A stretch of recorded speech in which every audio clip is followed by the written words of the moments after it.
ஆனால் ஒரு நாள் பொழிந்த தீவிர மழையினால் முருகரின் நெஞ்சு அளவிற்கு மழைநீர் சூழ்ந்து கொண்டதாம். இதை கண்டு அச்சமடைந்த ஊர் மக்கள், நம்மை காக்கும் இந்த முருகப்பெருமான் எப்பொழுதிலும் மழை நீரில் மூழ்கிவிடக் கூடாது என்ற எண்ணத்திலும் அனைவரும் ஒன்று கூடி முருகரை ஏரியில் இருந்து எடுத்து வந்து வெளியில் பிரதிஷ்டை செய்தார்கள். பின்பு அந்த முருகருக்காக அமைக்கப்பட்ட கோவில்தான் இன்று நாம் அனைவரும் வழிபடும் இந்த குமரஞ்சேரி குமாரசாமி முருகர் கோவில். என்னதான் இந்த கோவில் அமைக்கப்பட்டு 20 வருடங்களுக்கு மேல் ஆனாலும் பெரும்பாலான மக்களுக்கு இந்த கோவிலின் இருப்பிடம் பற்றியும் இந்த முருகரின் சக்தியை பற்றியும் சில நாட்களுக்கு முன்பே தெரிய வந்துள்ளது. அதற்கு என்ன காரணம் என்றால், கடந்த ஓரிரு மாதங்களில் மட்டும் பல்லாயிரக்கணக்கான பக்தர்கள் இந்த முருகரை வழிபட்ட பின்பு அவர்களது வேண்டுதல்கள் முழுமையாக நிறைவேற்றப்பட்டது என்று சொல்லி அனுதினமும் இங்கு வந்து நன்றி கடன் செலுத்தி கொண்டிருக்கிறார்களாம்.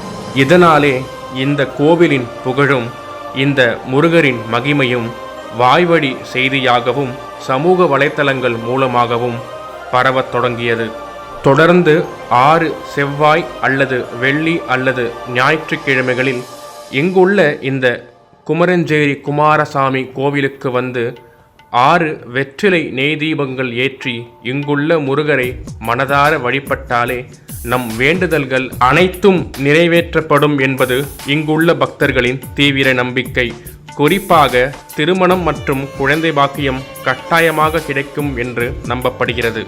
முன்பு காலை ஒரு வேளையில் மட்டும்தான் இந்த கோவில் திறக்கப்பட்டதாம்.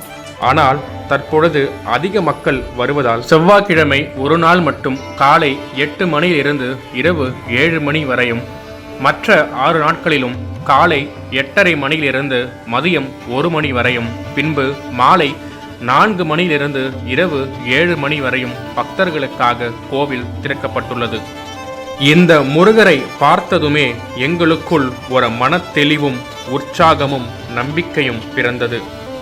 நீங்களும் இந்த குமரஞ்சேரி குமாரசாமி முருகரை தரிசித்து வாழ்க்கையில் பல முன்னேற்றங்களை அடைய எங்களது வாழ்த்துக்களும் வேண்டுதல்களும். இந்த கோவிலை பற்றிய விரிவான பதிவையும் நம் சேனலில் மறக்காமல் பாருங்கள். இந்த முருகர் கோவிலை சுற்றி இன்னும் நாம் பார்க்க வேண்டிய சில முக்கியமான கோவில்களும் உள்ளன. அதை பற்றி நாம் அடுத்த பதிவில் விரிவாக தெரிந்து கொள்வோம். சேனலை சப்ஸ்கிரைப் பண்ணி வச்சுக்கோங்க. நன்றி.